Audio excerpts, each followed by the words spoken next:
And we are live with Shannon Elizabeth. She hails from Houston, Texas originally. She now travels the world helping out all the animals. She's a lover of animals, lover of people, a great person. In June 2008, she was Maxim's cover girl, coveted title.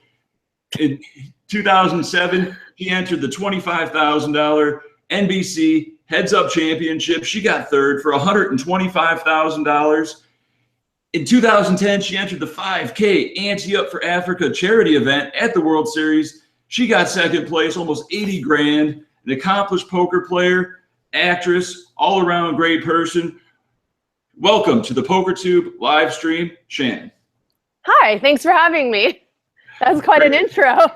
Oh, thank you. Tip of the iceberg. I looked at your IMDb, just endless great movies you've been in, Dancing with the Stars. You've been all over Hollywood. You've been extremely successful. Just glad to have you on the podcast. Someone that's famous for acting and poker. Just the perfect combination. Well, thank you very much. You're now very active with the Animal Avengers and now doing a lot of work in Africa. Can you tell the crowd, the fans, a little bit more about that? Yeah, so Animal Avengers is an organization I started in 2001. And it was a dog and cat rescue in Los Angeles for 10 years. We ran it actively as a local rescue. And then in 2015, I put it on hold for a few years because I wanted to help more animals in a much bigger way. And I didn't know what that looked like yet. But then in 2015, I became very aware of the poaching crisis in Africa and what was happening to the elephants and the rhinos and the lions and the pangolin. I mean, the list goes on. And something clicked in me and I said, this is how I want to revamp the organization. And this is what I want to do because go extinct if we don't do something now. I can't just sit here and look at pictures and videos online and on my phone and not do anything. So I went over to Zimbabwe and South Africa first to just try to understand what was happening, why, where, meet players in the game and who was helping. And I ended up filming a lot of it just to kind of document what was happening and get interviews. And I hope to eventually be able to share all of that. And then I went back in April of last year and I did it again. And I started with the Ivory burn in Kenya, which was a really, really big deal. And traveled around Kenya for 2 weeks and then went to South Africa. And after all of that and meeting the people I met and understanding the problem more, I decided, that we're going to keep finding ways to help and who we want to support and possibly programs we could set up ourselves. And I just decided to move there. So I actually live in South Africa now. I just moved over there at the end of last year. Wow, what's that like? The temperature, the local cuisine? The different parts of South Africa are very different. So if you're in Cape Town, which is where I'm based, it's like a beautiful city by the water. In fact, Phil Ivory's talked about wanting to buy a house there. It's gorgeous. And there's less animals in Cape Town, but it's a better place to get business done as far as being able to get computer access, work on the computer, get around quickly. And you can kind of get to some of the reserves an hour away from there. Or if you're in Johannesburg, which is the next biggest city, from there, it's a 2-hour flight. And then you can drive to any of the national parks basically in the country. Pilanesberg National Park is close by, Kruger, which is the biggest one, and actually where the majority of the world's rhinos live and where the biggest problem is right now. So focus a lot of my efforts on people helping in Kruger. I went out there with a helicopter pilot last year and we took the police detectives around to some of the different poaching scenes. And it's horrific what's happening. I mean, we're losing at least 4 to 6 rhino a day. And those are just the documented ones to poaching. And we're losing on average 99 elephants a day, 99 a day. So they're going to go extinct in our lifetime if we're not able to get this under control. The black market buyers are coming from China and Vietnam. So there are people working on the ground there, and then there's people working on the ground in Africa And I think it's going to just take everyone doing as much as they can from all ends to try to get it under control. And this is all because of the ivory. Ivory for elephants and rhino horn, it's like your fingernails. It's like the keratin in your nails. That's all it is. So with the rhino horn, what they do is a few things. They'll either, businessmen in China will give a full whole rhino horn at a business meeting in a show of good faith that the deal will go through. And one rhino horn, on average right now, last I heard, was going for about $65,000 a kilo, and one horn weighs on average 5 to 6 kilos. So it's a lot. Wow. And that's why people are taking chances and going out and slaughtering these animals, because for the guy in the local village who's just one small part of a big chain, a big syndicate of guys that they will come and they'll recruit these locals to go in and do their dirty work. And there'll be somebody all along the path who will do the killing, will do the receiving, they'll give them the tools to do it with. They'll transport it over the borders. Like there's a syndicate of 9 to 11 people usually that work daily on this. With elephant ivory, it's different. It's carved into statues. It's carved into jewelry. If you go anywhere in like Hong Kong and China, you see ivory everywhere.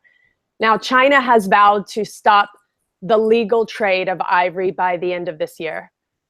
Hong Kong, though, has said that they're not going to stop theirs till the end of 2021. But that's the legal market. So we'll see how much that affects. There's a great documentary called The Ivory Game that uncovered the fact that certificates of ivory were using illegally poached ivory to fund their business. They were buying it from the black market. And that's what helped to open up the eyes in China to try to change these laws. The problem just overall is that there's so much corruption, be it in African countries or in any of the Asian countries. There's all around this kind of work, there's a lot of corruption. So anytime you're working and you want to change laws or you want to make real change, you're working against a lot of people that are pushing back because they're benefiting from it. So it's hard.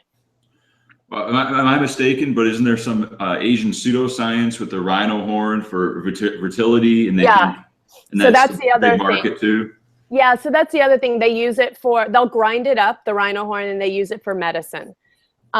They believe, from generations and generations past, they believe that rhino horn has properties that cure cancer and that have all this medicinal value. But what they're doing is they're grinding it up and they're mixing it with Viagra, or they're mixing it with cocaine, or they're mixing it with other things. And the other things may have some sort of effect on them, but they believe it's the rhino horn.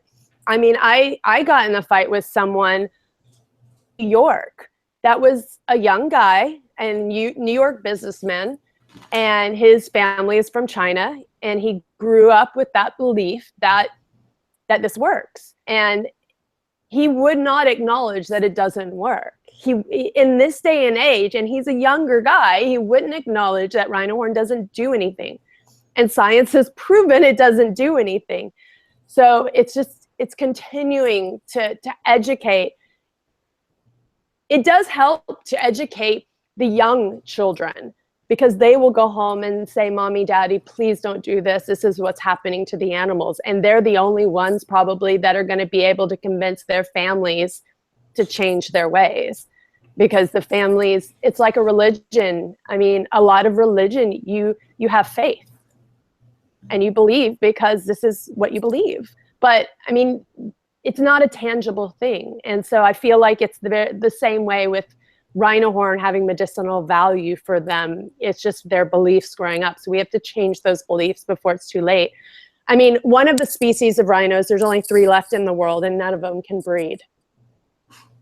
So they have been taking skin graft samples, and they've been taking anything they can that can preserve these animals, so that if they are able to create an embryo and implant it into so this is a northern white rhino, they would have to implant it into a southern white rhino to carry it because the 2 female northerns won't be able to carry. They have organ problems, and so that's kind of it for them.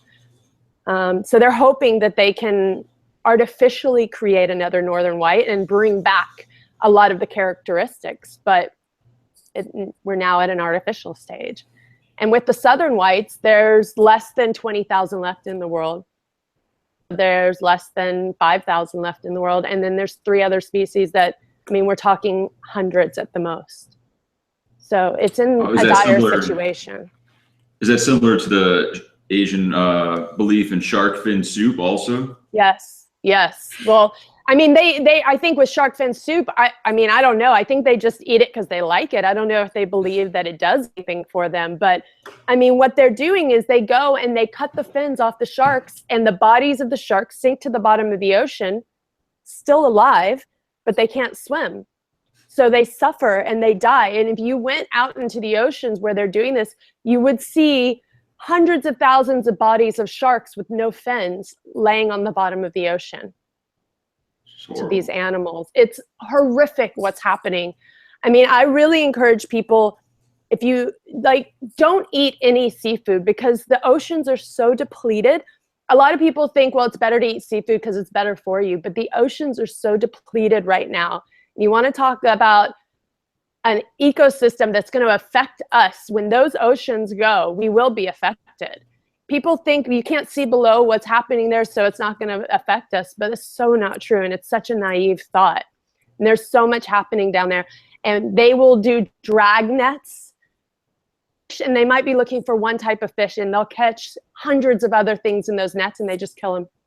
And they're still doing, in certain areas, fish bombing, where they're literally putting dynamite type things in the ocean, and they bomb the area, and then they pick up all the dead fish. I mean, I've been asked to go out and try to help with some stuff on that. The fact that that's happening, I mean, there's so much happening out there that we don't realize. People really want to help the world. People think that eating meat doesn't do anything, but there's been some really, really good documentaries that show the correlation of how eating meat affects the animals, the climate change, the state of the world, because the amount of land and water that is used for cattle that is raised for meat is overwhelming.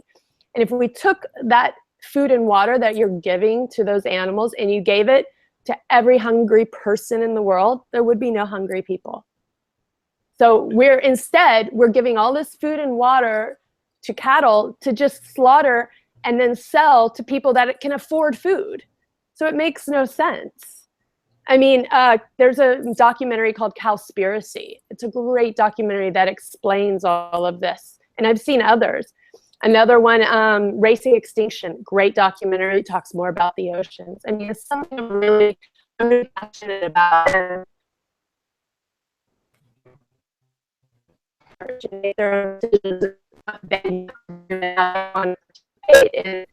And the same with life, because we make a decision every day on how we want to live. You're frozen now, so I don't know if I'm frozen, but you're frozen. Okay. Yeah. Your kind of is the internet over there? Do what? Are you on? Is your Wi-Fi okay over there? Yeah, it looks like it's a full signal. I'm in a hotel room, so I'm kind of subject to whatever they have, unfortunately. But it says full signal. Yeah. Okay, you just went out for a second. It sounded kind of like robotic, but you look and sound good now. Okay. Cowspiracy, that was on Netflix, right? Yeah, Cowspiracy's on Netflix. I think they just did another one. I haven't seen it yet. I think it's called What the Fork or What the Health. I think they've changed it a couple of times, so I would look that up. Racing Extinction, another really great one, and then the Ivory Game, which I mentioned. Absolutely, that's all great information people should be aware of. And I've heard that the amount of water and the amount of energy needed to raise cattle on X amount of land, it's just astronomical, ineffective based on the amount of calories and nutrients we'd get from that animal if we chose to eat animal. Right. And the other thing is that that's not even accounting for the fact that they're clearing like so many acres of forest that's taking away the habitat of animals so they can raise cattle instead for us to eat. So a lot of the forests are just being demolished. We're losing all of our national parks, all of our forestry. I mean, you look at the Amazon and it's getting cleared so quickly. I mean, we're not going to have an Amazon rainforest, and that's going to change the climate. It's going to change everything. People that think that there is no such thing as climate change, I urge you to do your own research and not listen to the people that say that, because it's crazy. There's no correlation with us using infinitely more gas vehicles and the CO2 emissions and the palm oil trees being torn down. It's just random. No, it's the palm trees being planted. So what's happening in Borneo is they're clearing out all the habitat for all the animals. You've probably seen online the orangutans. And if you've seen anything online with the orangutans in danger, what they're doing is they're cutting down the trees with the orangutans and their babies in the trees. The tree falls, they get all scraped up and bloody. I mean, these are animals that have babies that are feeling and loving in this unbelievable. And they have no regard for them at all. So now they have no habitat. The animal's going to die. The birds have nowhere to go. And they're clearing all of this land to plant palm oil plantations. So for me, even though I'm vegan, you still have to read every label and you look for the word palm. But it's even more than that now, unfortunately, because they don't always put palm. But if I see palm on anything, I don't buy it. Palm oil, palm nectar, palm anything. Because I spoke with someone who's living in Borneo right now, and I may go down there soon. The palm plantations can only grow in a certain climate, and this is why that they're clearing out Borneo, because this is part of that climate, and they're going to go all the way around the equator doing the same thing, as long as people buy palm. And unfortunately, it's an oil that's in everything. I mean, people are using it because it's cheap, but you don't have to use it. So it's just something people need to do their own research on. SayNoToPalmOil.com. I think it's .com or .org is a really good reference on companies that use it, what it's doing to the animals, what it's doing to the environment, how to find it under different names. Yeah. Did you see there's a lot of information now. That Leonardo DiCaprio documentary? I did. And did you know that Leonardo DiCaprio has now been banned from Borneo because of that? Of course. So Borneo is they're so strict on who comes in and out, and they don't want people blaming them and talking about the palm issue, but you have to talk about it. I mean, I'm too vocal. I'm never going to be allowed to live there. I'll be lucky if I'm allowed in the country. If they see this, I probably won't be. Banned. But I just heard this, and I didn't think Leonardo DiCaprio was harsh enough with the documentary. He could have pushed it further. He held back. He held back a lot, and he still got banned. And that's what people are doing. They don't want it getting out there what's happening, and they don't want people to be knowledgeable and to learn. But I think it's important. Knowledge is power. And people will just say, "Oh, it's fake news. It doesn't really exist." It's alternative facts. You can't Those are alternative facts. Yeah. Oh, we don't like those facts. Fake facts. We'll make up new ones. Yeah. The state of the world today. Let me tell you. It's crazy. But now, who's in your lap? This is Duke. Duke. Hi, it's Duke. He's so sweet. He's a rare half bulldog, half boxer. So cute.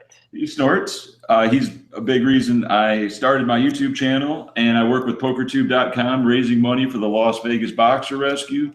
Awesome. It seems every rescue organization is like the worst business proposition ever. I mean, they do a great thing, but it's so hard for them to even break even with all the lab costs, bringing in animals. They adopt them out for $350, but it costs $1,000 to get your dog fixed, get it all with all the shots and ready to go, because they find them on the streets or they get them from kill shelters. Yeah. And they just save them from the inevitable and find them good homes. And I was lucky enough to get two dogs from them, and they've really changed my life for the better. Yeah, I could never be without like a dog. My dog Peanut is now in South Africa waiting for me to come back. I cannot wait to get back to him. It's What been too breed? long. He's a Maltese mix. It's the Okay. first time I've only had one dog. I had a boxer pit mix for a very long time, brindle in color, and I had a Ridgeback pit mix. And I mean, I've had everything because when I was doing my rescue in LA, we would quite often bring in the rescue dogs into our home, and sometimes they stayed there. So I Yeah. usually, at any given time, I had 7 dogs for a very long time. Wow. And even when I moved to New York, probably 2013, I think, or 14. And even when I moved to New York, I had 3 dogs still. A couple of them had passed away in that last year I was there. So now it's down to just me and Peanut. And I haven't rescued any more dogs right now because I knew I'd be traveling and going to South Africa. So I want it to be fair to them. And I don't know if I'm going to be traveling around more. So, but all the stuff I'm doing is to try to save more animals on a bigger scale. So if I can't have them in my home right now, then I'm going to try to make a difference in other ways. Makes a lot of sense. Luckily, I live in Las Vegas and I play poker for a living, so I don't have to travel much. Occasionally go to California or whatever, but I just hate having to board them. Leave with someone else. No, I never bored. I always had somebody stay at my house and hang out with them. So their environment didn't change. Somebody just came over and got to use my house and hang out with the dogs and feed them. And I never bored my animals. I don't trust it. Yeah, there's one real expensive place in town that people swear by because it's like nonstop play area, little pools, and they get to just socialize the whole time. I mean, it's expensive, but I think it's worth it. But I do it maybe once a year, and I don't even enjoy it. Like they'll send you a picture of them every night on your email, but it just makes you miss more. It's like I figure I can always find a friend who needs money, so I just find a friend and then pay him to come over and take care of him that way. Absolutely, I agree 100%. Kind of off topic, but big fan of the movie Jay and Silent Bob. I know you had a big role in that. Did you have the love for animals before that? Because you were working for the Coalition for the Liberation of Tree Dwellers or whatever. Yes. No, I already had my charity at that point. In fact, it was right around that time. I was working with Kevin Smith, and Joe Quesada was on the set, who is big comic book artist, very famous comic book artist for Marvel, and he drew our logo for Animal Avengers. Oh, nice. So the one we have now, we just recently put international flags around it, but the original logo without the flags was all Joe Quesada from that movie. Yeah. Yeah, I saw that logo in the email. It's really nice. Nice logo.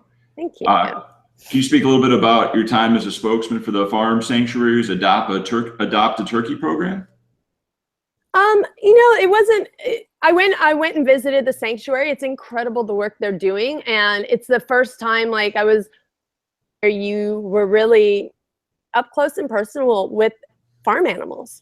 And if people haven't done it, I really encourage you to, because you're meeting like cows, and you're looking in their eyes. And to me, a cow's eyes are so soulful.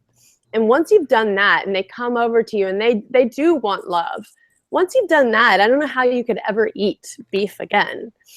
The chickens there, they tell you the names of the chickens and how they were rescued. And like you start to see the personality of all these animals and how their capacity to feel and to love. And like, I think it's important for people, for kids. It's a really great way of bonding with the animals.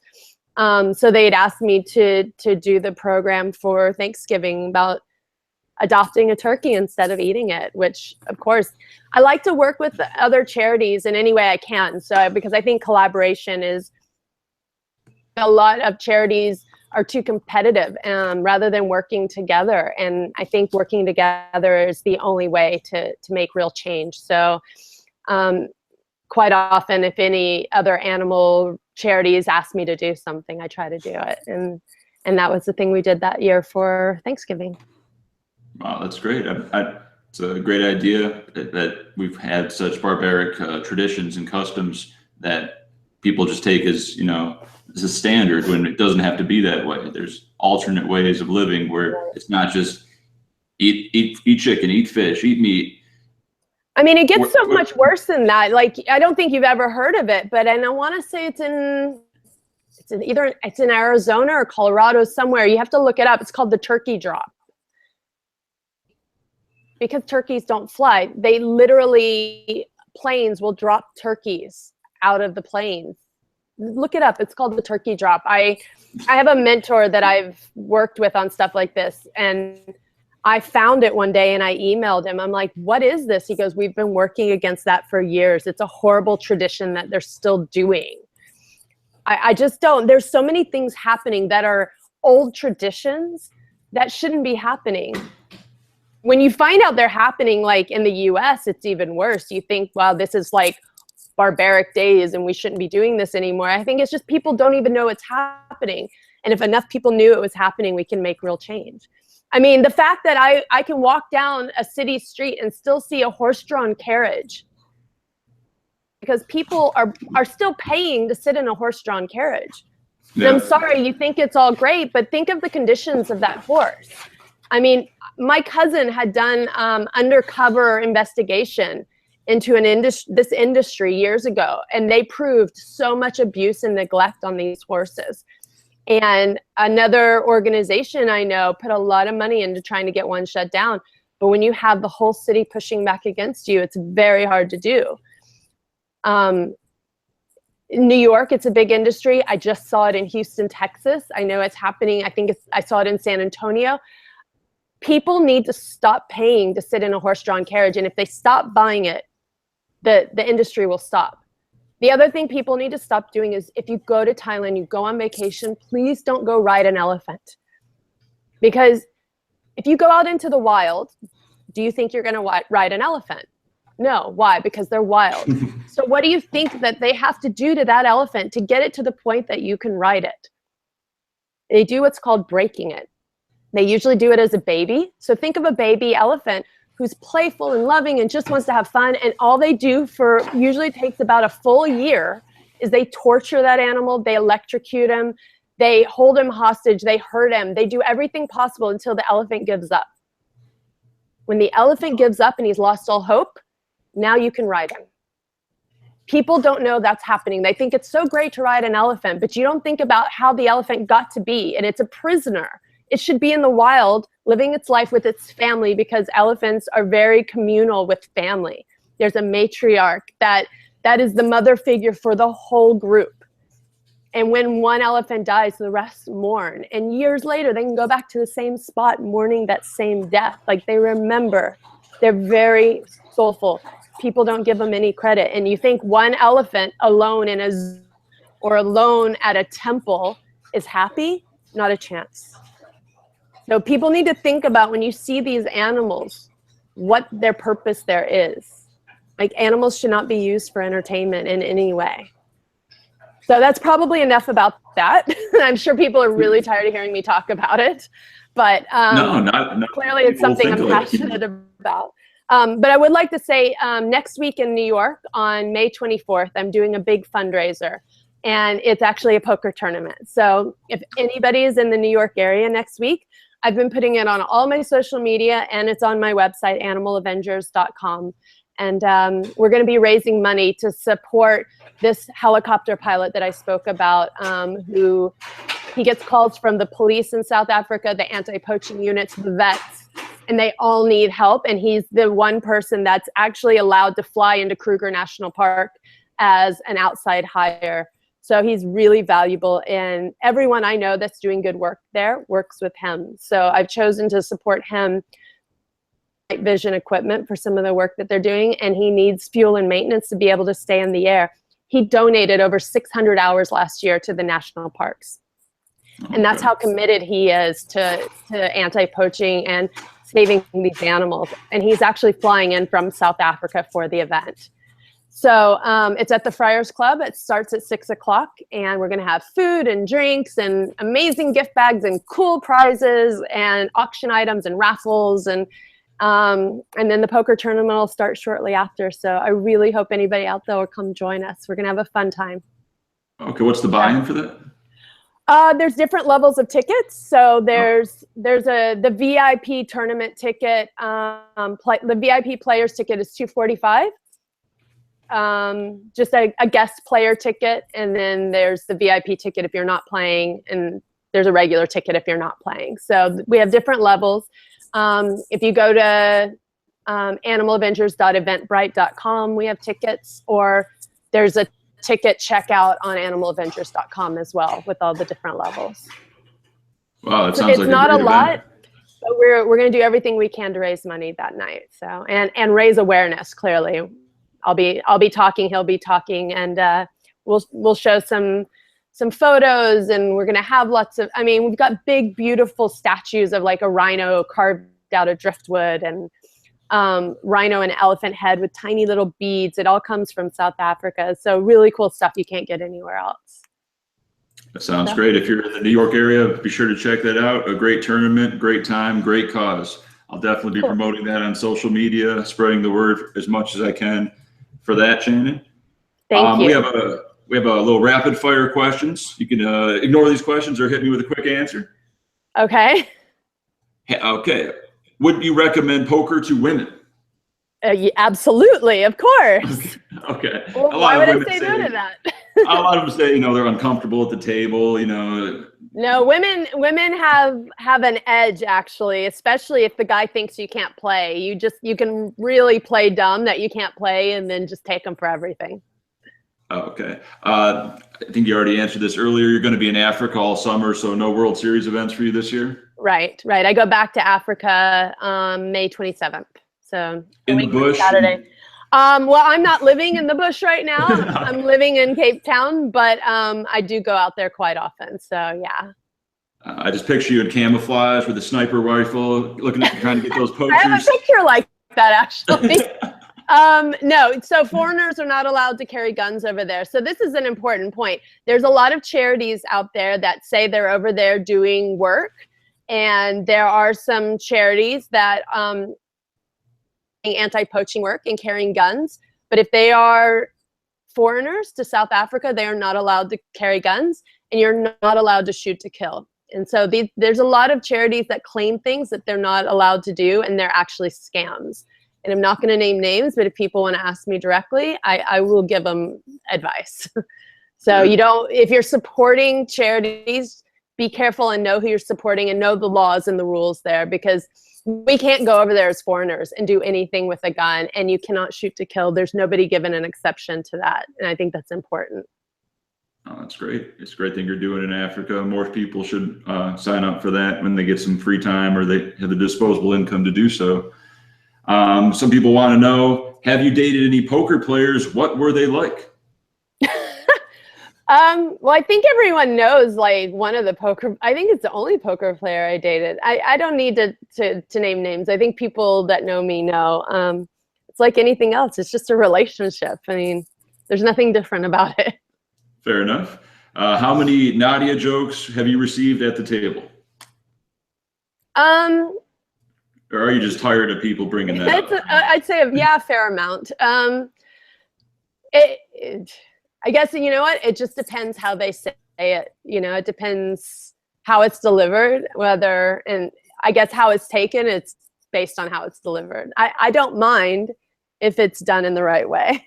Okay. Because I remember many years ago, we were at the same table, and an elderly gentleman was at the other end of the table, and he was just staring at you. He said, Miss, can I please please get a picture with you? My son will not believe this. He's a #1 fan. I mean, you take that as a compliment. It never gets a little tiring. No, it's the only thing that I don't like is if it outs me, because when people don't, if I'm trying to play like in a tournament and I'm trying to keep a low profile, I don't want people to know like that I'm that girl. Yeah. I'd rather people just think, oh, I'm just some girl trying to play at the table. So when somebody does that, you're actually outing me, and now they might have more information about me than they had before. So that's the only thing I don't like about it, is you're kind of like you're putting a spotlight on me that I didn't want, and you're possibly giving them information, you know, when you're in the middle of a tournament. It's only in the tournament. Otherwise, I don't care. Okay, but if you're on break or something and someone wants a picture, that's not a problem? No, but I mean, I prefer to do it in a private space or very inconspicuously. Because depending on where you are, it has become a big trickle effect before. And then I'm standing there, I can't do like 500 of them. So everybody just has to realize, like, if we do it quietly, totally cool. But the minute, other people see you're doing one, then they want it, then it can just get very hard, especially if you're trying to focus on the game. But otherwise, I don't mind at all. Okay, because some people say once you reach a level of celebrity, some people they want to be able to go in public and not be bothered. It's not about being bothered. I mean, or at Whole Foods or whatever. No, I'm talking specifically about like tournaments when you're like focusing on something, or you know, you're trying to keep your mind in the game for something. I mean, otherwise, or if I'm like, let's say I was out at a concert where there's a bunch of younger people, that's where it could become a trickle effect, you know. At Whole Foods, it doesn't matter. I totally do it. That's not really going to be anything. Come up to me. I'll take a photo. I do that all the time. That's not a problem. I love meeting people. It's just when I'm in competitive mode, I have to stay in competitive mode. Because the people that know me know I'm competitive. Unfortunately, I was born with that. So. Okay. I heard, what was it? In New Year's Eve, there was a tournament hosted by Nikki Hilton. You were in that, weren't you? Yeah, so that was a long time ago, actually. It was a long time ago. I hosted a New Year's Eve party at one of the hotels. And it was when she was dating Kevin, I can't remember his name, from Entourage. This is how long ago it was. They were hosting this tournament, and I had gone out the night before, and I stayed up all night, and I was going to go play in the tournament. And it was on New Year's Eve, so this was on December 31st, and I needed to go play in the tournament, I think as part of like the tournament that I host at night, but I just wanted to go to sleep. And so I was in that mode of like, I've got to sleep before tonight, before I host. So I just kept pushing all in, to the point that I ended up winning the tournament. All I was trying to do was go out. Wow. And I ended up winning the tournament. So I like played for like the whole day, the whole night, to the point that I think I had a few minutes to get ready and get to the party to host for midnight. So that was like a crazy night. But yeah, it was cool because it was in Vegas, so a lot of the pros were there. I remember Antonio was at final table. He and I had made a bet that he and I made a bet that thing, and he never made good on his bet, but I don't think he ever will now. But yeah, that was a fun one, and I won a substantial amount of money from that one, actually. And it didn't get recorded on my Poker Mob stuff for some reason. I don't think they realized that event happened, which I'm bummed because that was a big one for me. Oh damn! I think you can just write them in and let them know, and they'll add it, or they'll add whatever picture you want on hendonmob.com. So they're really? I have to find the proof of it somewhere. I don't remember like all the proof, but I'll try to find it. Excellent. And to wrap up, can you recommend any other interesting people you know that also play poker for future PokerTube live streams? Ooh, Jason Alexander. Wow. I love George. Yeah. No, he's a great one. Ricky Lake. The talk show host? Yeah. Wow. She plays a lot of poker. And she's very sweet. I'm trying to think who else. I've been kind of out of it. I'm only playing for charity now. I'm not really playing anymore. So I've kind of been out of who's been playing lately. I don't know. I'll go with those two right now. Okay. Yeah. If you could message me on, shoot me an email. Let me get their contact info. Or I don't have their contact. That's up to you. I'm just suggesting. I'm not hooking you up with them. Oh, You okay. didn't say that. We'll figure it out. Okay.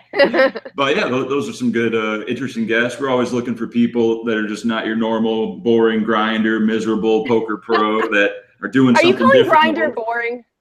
It's a grind. Not that the grinder. You said it, not me. The poker grinder. the guy in the hoodie with the headphones that is just Phil Locke. Yeah, no. Locke's boring. Look at you. I'm stereotyping the average 30-year-old. Never stereotype. No, you go to the Rio, you'll see plenty of them just tapping away on their iPad, just hating life. I know, I've seen them. not enjoying life like me and you are. We're out there trying to make a difference, raise money for dogs. The great thing about dogs is you come home, they're always happy to see you. Yes. You leave, they're sad. Why? Because you're leaving. Significant other, not always the same way. Sometimes they're upset when you come home. Sometimes they're happy to see you go. Dogs always love you. Yes. Help out dogs, help out animal Avengers. Loved all the movies you're in. Don't do turkey drops. Don't take rhino horns. Don't eat Fukushima fish.